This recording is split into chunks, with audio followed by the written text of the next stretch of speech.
comenzaremos con el concepto que el alternative splicing es lo más común que ocurre en los eucariotas multicelulares.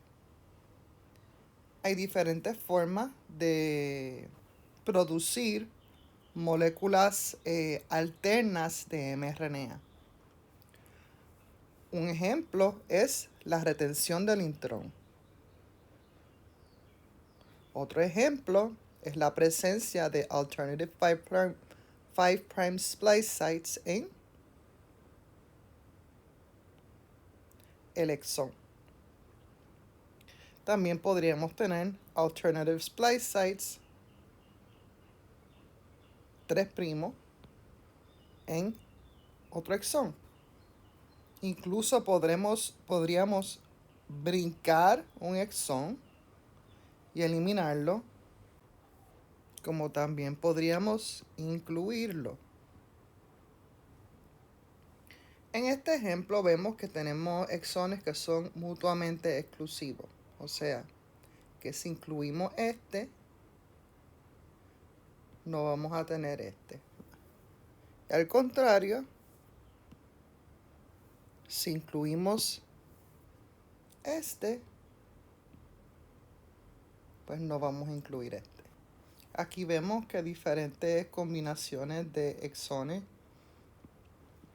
están siendo seleccionados.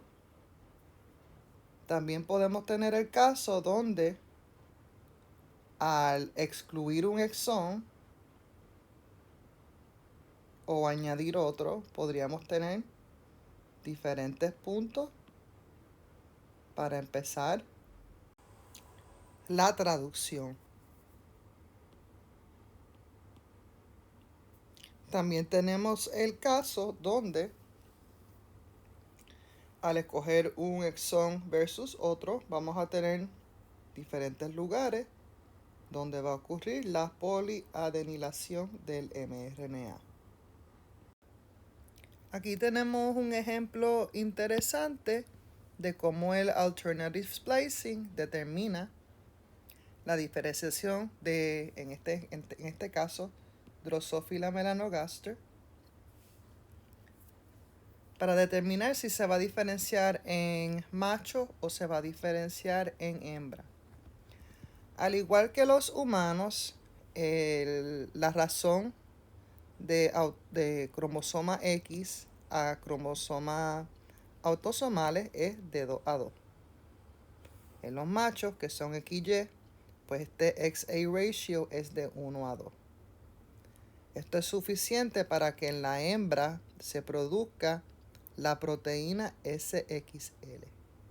El macho no produce la proteína SXL. Como pueden observar, en la presencia de la proteína SXL,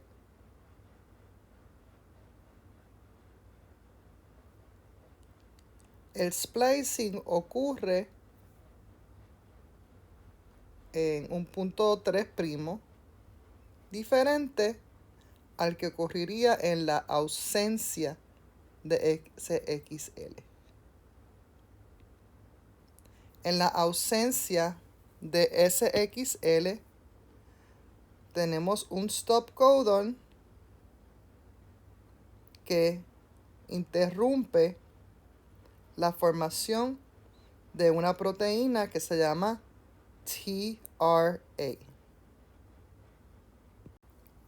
Aquí el TRA está truncado y no va a tener función.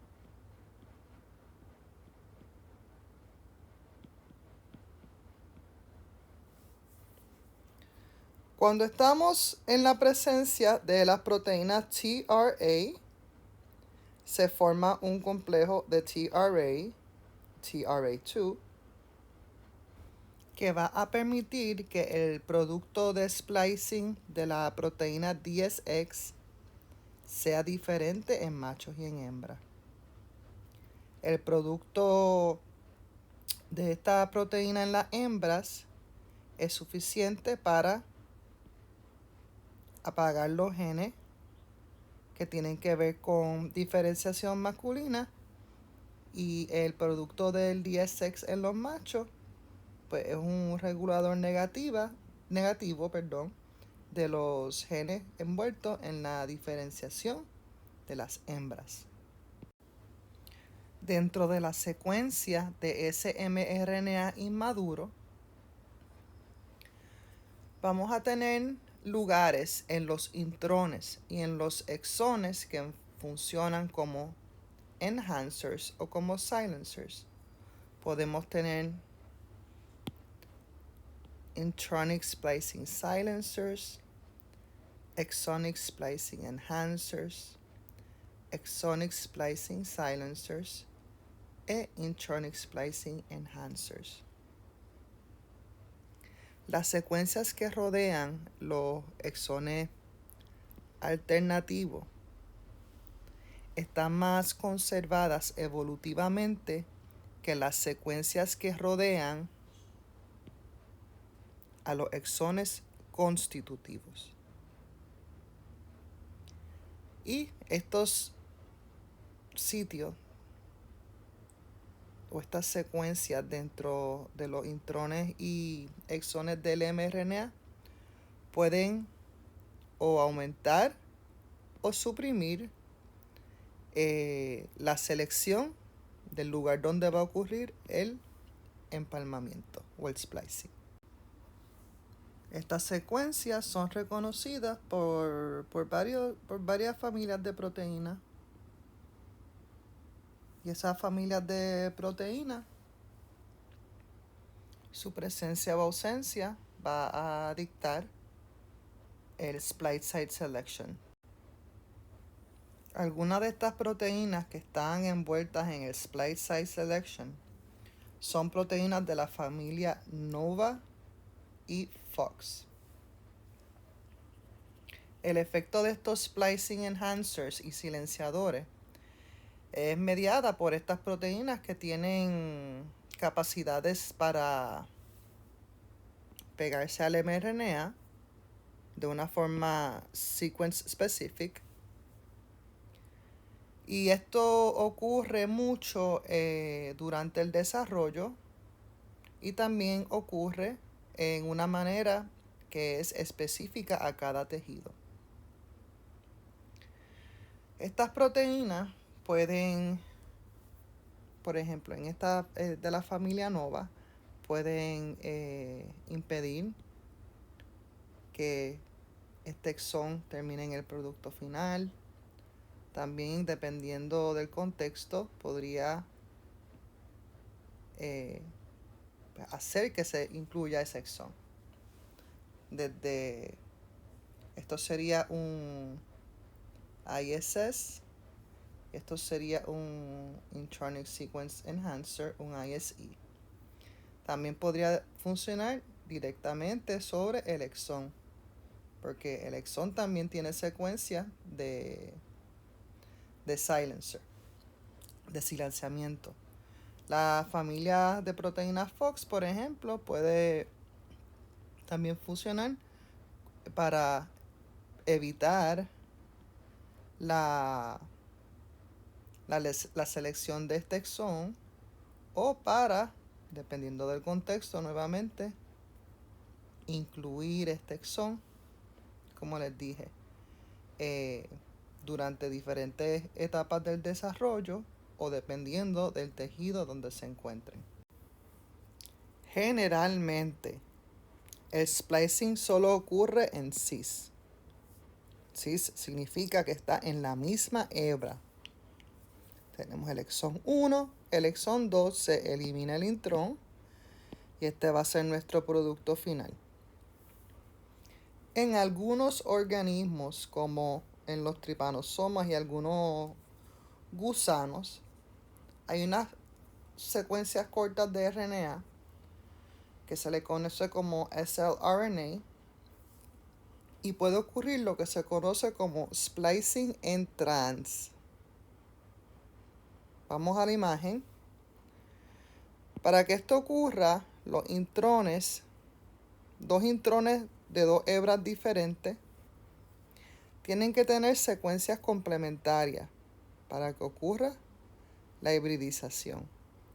Ahora este intrón se va a perder y vamos a terminar con un exón de un transcript de RNA y otro exón de otro transcript RNA. O sea que esto vino de dos moléculas diferentes. Y recordando la clase pasada, estos slRNAs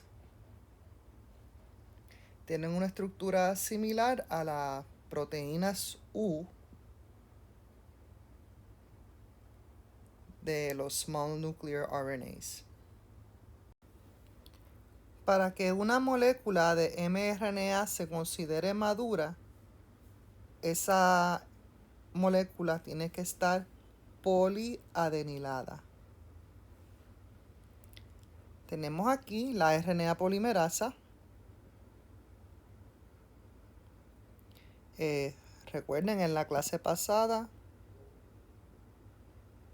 nos enteramos que necesitamos una guanosina 5' para formar el cap del mRNA.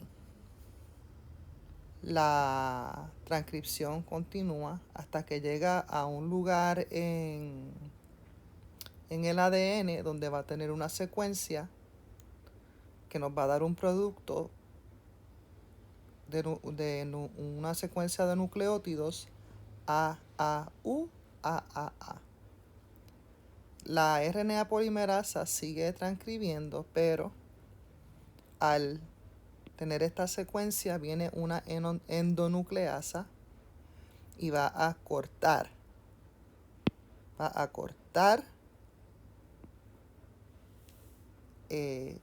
esa secuencia del resto del pre-mRNA. Viene una exonucleasa y destruye la secuencia que iba después de la secuencia AAU, AAA. Luego viene una enzima que se va a encargar de añadirle adeninas al terminal 3'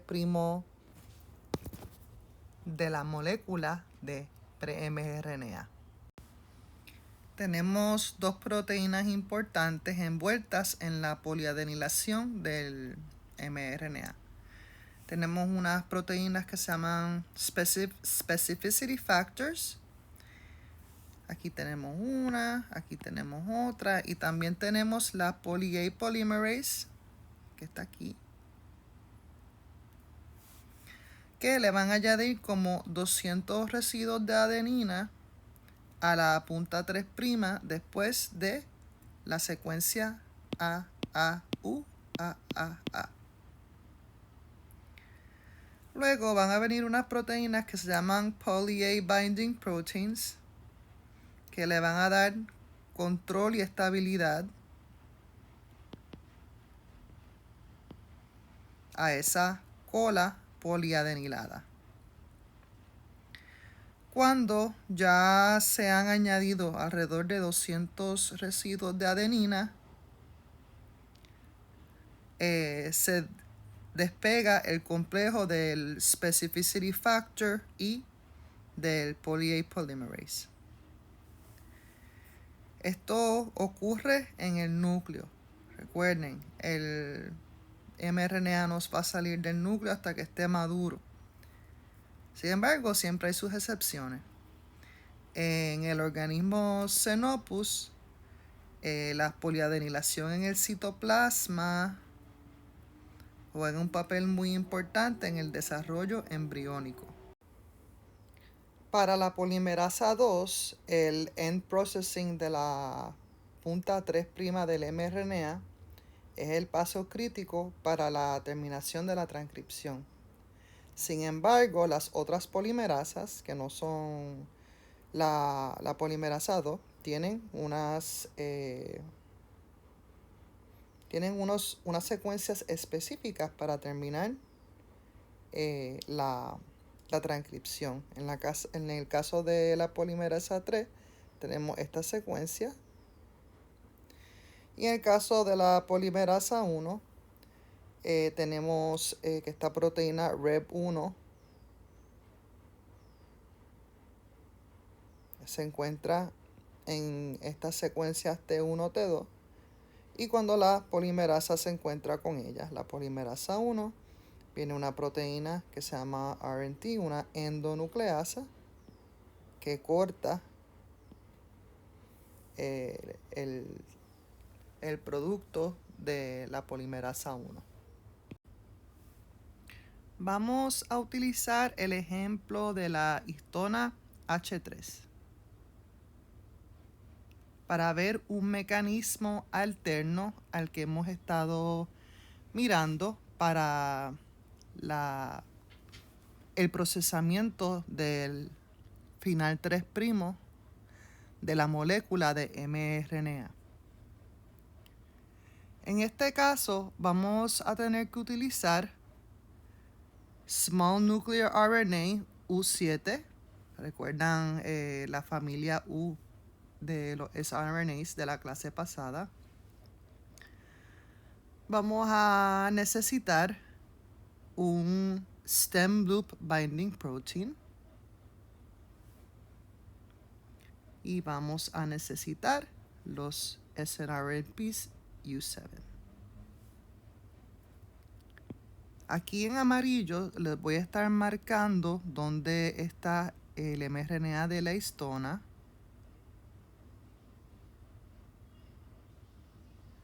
Que como ven,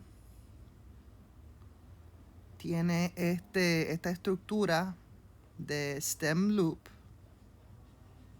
que es reconocida por el stem loop binding protein, por el SLBP. En azul les voy a estar marcando el snRNA U7.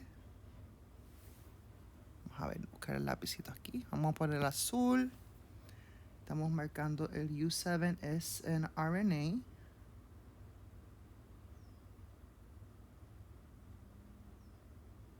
Que como ven, tiene una región complementaria al histone mRNA. La reacción de rompimiento, como les dije, requiere el SLBP, el Stem Loop Binding Protein, para que se pegue a esta estructura de Stem Loop, a esta estructura, y que el snRNA U7 esté pareado, como vimos aquí, con el mRNA de la histona H3. Y la reacción de rompimiento es catalizada por un factor que también está en el polyadenylation complex que hemos visto anteriormente, que es un splicing factor. Esto que vemos aquí en verde.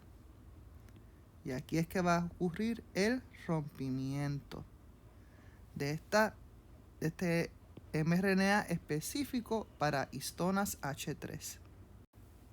Algunas moléculas de tRNA contienen intrones. Aquí vamos a mirar el ejemplo del tRNA de fenilalanina de la levadura. El tRNA es transcrito por la RNA polimerasa 3 y termina la transcripción cuando se encuentra con una secuencia de 4 uridinas dentro de una secuencia que es rica en guaninas y citosinas. Aquí tenemos el tRNA justo luego de ser transcrito y como ven tienen un intrón, es que es esto que está en rojo.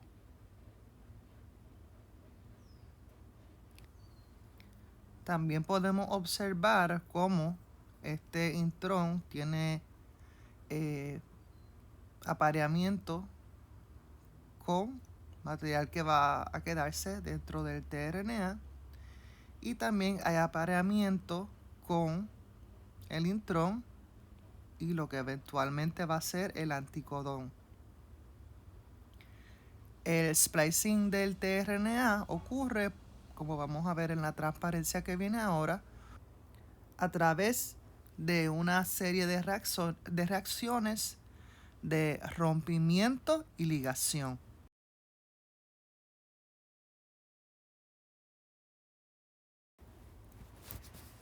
En esta transparencia podemos observar cómo este tRNA, que contiene un intrón, va a ser atacado por nucleasas y ese intrón va a desaparecer. Como obtenemos aquí, eso eventualmente se degrada. Va a ocurrir un doblamiento. El intrón el tRNA se va a doblar con una estructura secundaria diferente a cuando estábamos todavía acá. El terminal 5' del intrón es atacado por una quinasa y ahora va a estar fosforilado, como podemos ver en este recuadro. Ahora viene una ligasa y va a empatar el primer exón con el segundo exón. Hay un evento que se conoce como el Unfolded Protein Response o UPR. Y este evento se relaciona al splicing del tRNA. Primero, el Unfolded Protein Response es cuando hay una acumulación de proteínas mal dobladas, o sea que su estructura tridimensional no es correcta, en el retículo endoplásmico. Esto puede interrumpir la función del retículo endoplásmico y causar ER stress. El retículo endoplásmico responde aumentando la transcripción de genes que están envueltas en la degradación de proteínas en el retículo endoplásmico. Aquí tenemos las proteínas IR1. Estas proteínas tienen un dominio N en el lumen del retículo endoplásmico y tiene un terminal C que tiene actividades de quinasa y endonucleasa.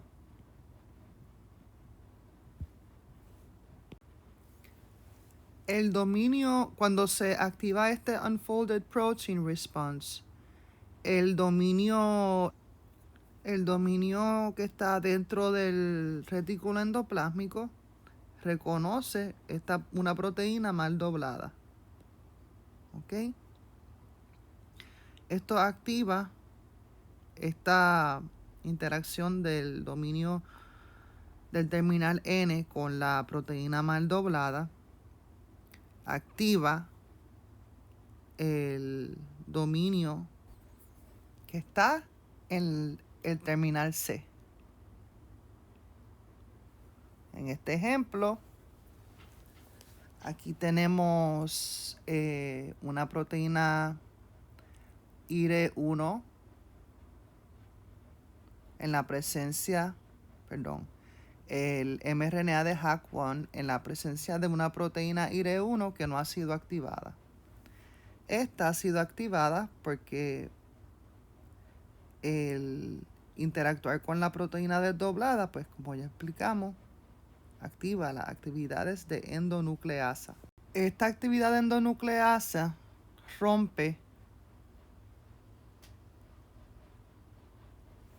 parte del mRNA, le saca parte del mRNA a ese transcripto de HAC1. La tRNA ligasa me vuelve a unir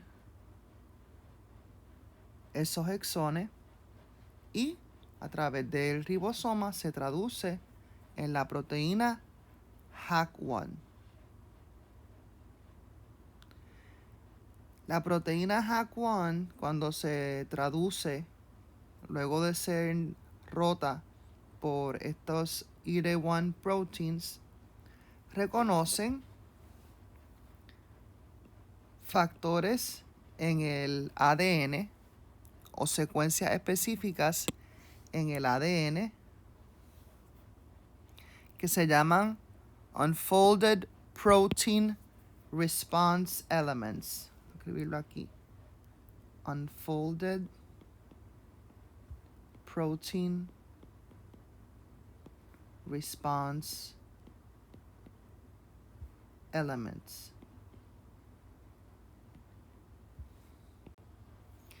Este HAC1 o esta versión de HAC1 ahora funciona como un factor de transcripción para activar los genes que necesitan para trabajar el Unfolded Protein Response.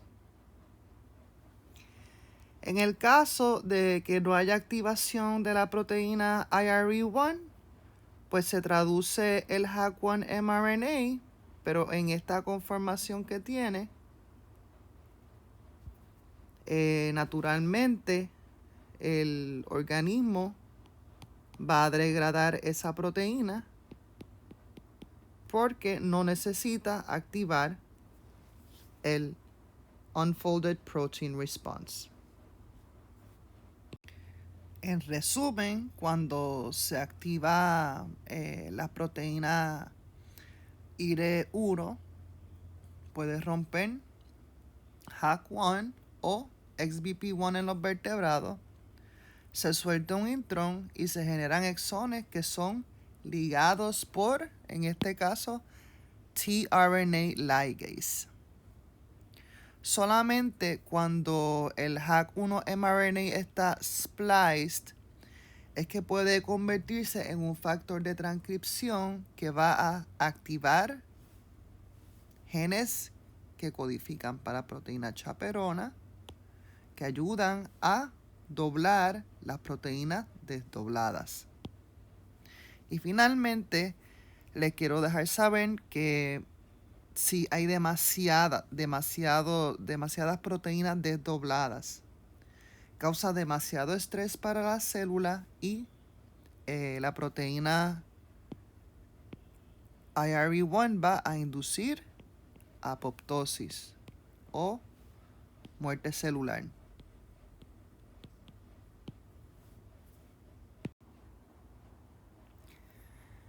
La producción del RNA ribosomal requiere un proceso de eventos de rompimiento y envuelve pequeños RNAs.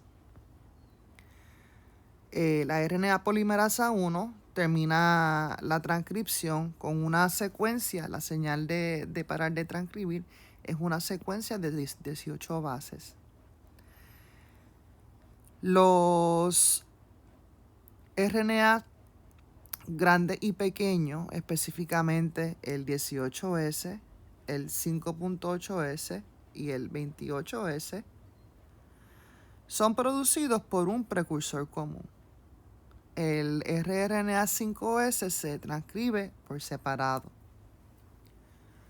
Lo primero que va a ocurrir es que van a venir unas endonucleasas y van a romper el ITS de las puntas 5' y 3'. Luego vienen unas endonucleasas que van a eliminar estas secuencias, romper estas secuencias, y una exonucleasa va a degradar esta puntita que está aquí. Luego tenemos que las exonucleasas van a degradar esto que se rompió aquí y vamos a tener degradación. Ya tenemos nuestro producto de rRNA 18S. Ahora viene otra endonucleasa, rompe y las exonucleasas degradan estas puntitas. Y ahora vamos a tener nuestro rRNA 28S y 5.8S. Para que se pueda producir estos rRNA a partir de un common transcript, se requiere la presencia de lo que se conoce como small nucleolar RNAs. Recuerdan que el RNA se transcribe en el nucleolo. Small nucleolar. ¿Okay?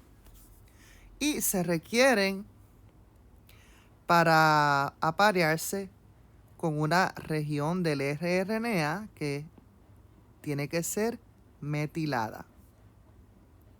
Aquí vemos, buscar este color.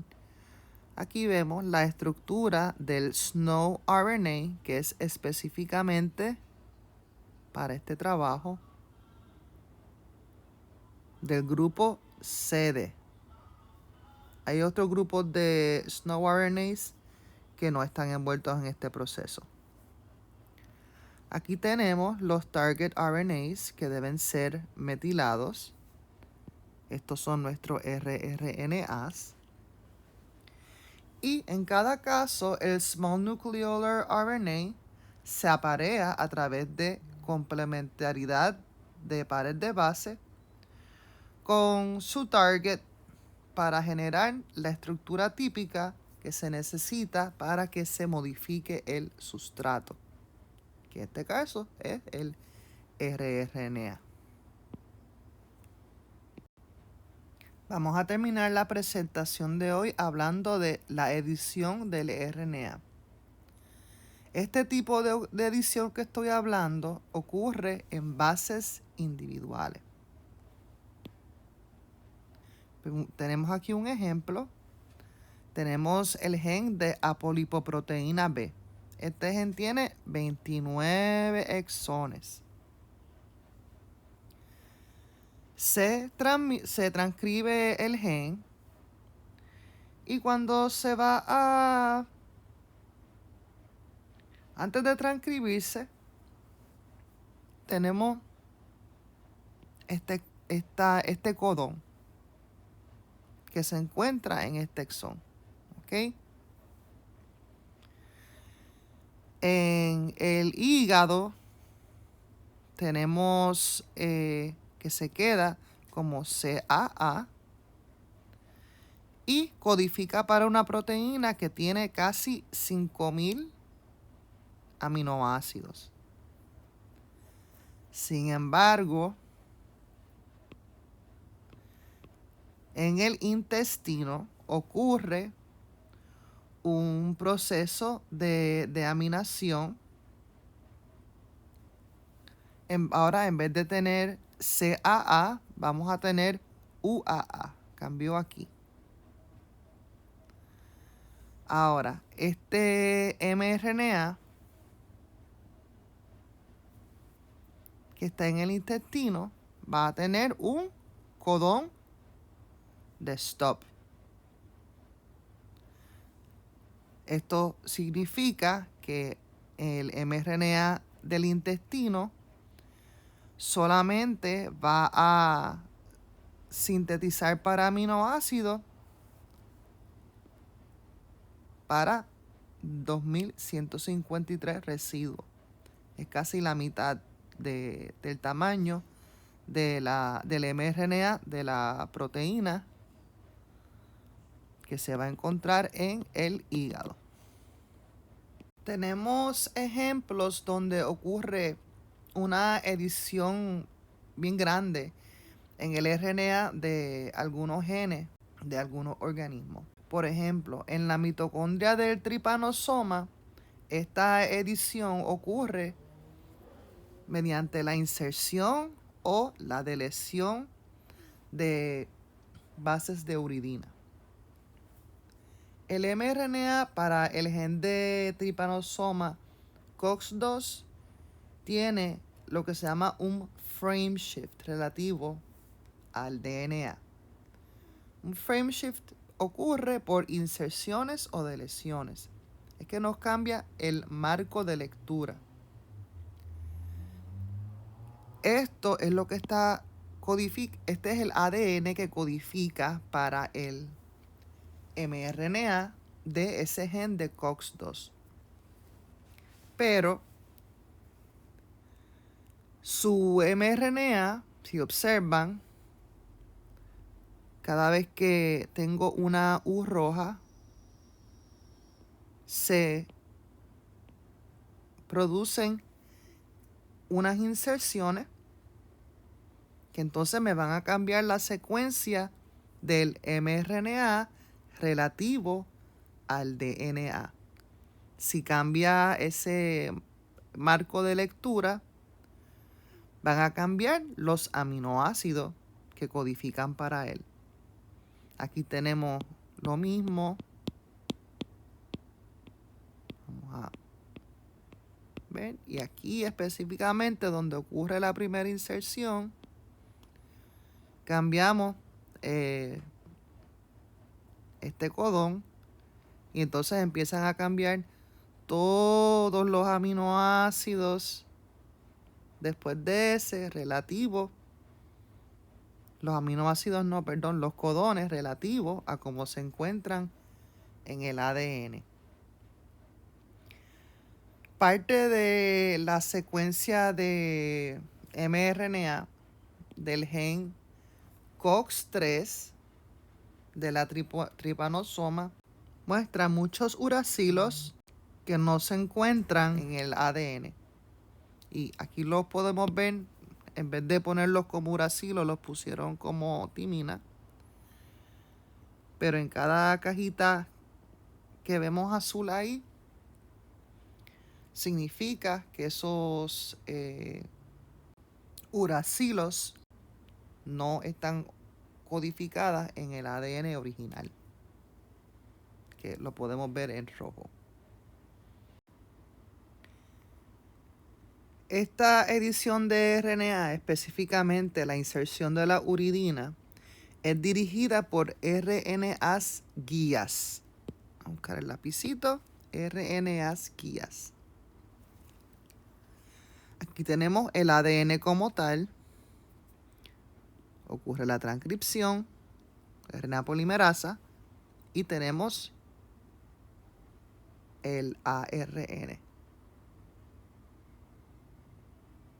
Ahora tenemos lo que se conoce como un ARN guía que tiene complementariedad de base con nuestro pre-mRNA. Y en este momento es que ocurre la inserción de la uridina. Esto hace que el mRNA entonces tenga una secuencia diferente a ese transcript que salió originalmente del genoma. El guide RNA suelta al mRNA y ahora tenemos una molécula con un set de información completamente diferente. El RNA guía, que es el que vemos aquí, este RNA guía, se asocia con nuestro mRNA. Esto llama a una endonucleasa y va a hacer un rompimiento en el enlace fosfodiéster entre las dos pares de base. Ahora viene una enzima que se llama Terminal Uridyl Transferase. Aquí le llaman tutase, tutasa. Si se fijan, la uridina se añade al terminal 3' de esta molécula que ha sido partida, ha sido rota. Ahora viene una RNA ligasa. ¿Y con qué quedamos? Con la inserción de una uridina en nuestra secuencia de mRNA. Con esto terminamos la clase de hoy. Espero que se encuentren bien. Nos vemos en la clase que viene. Chao.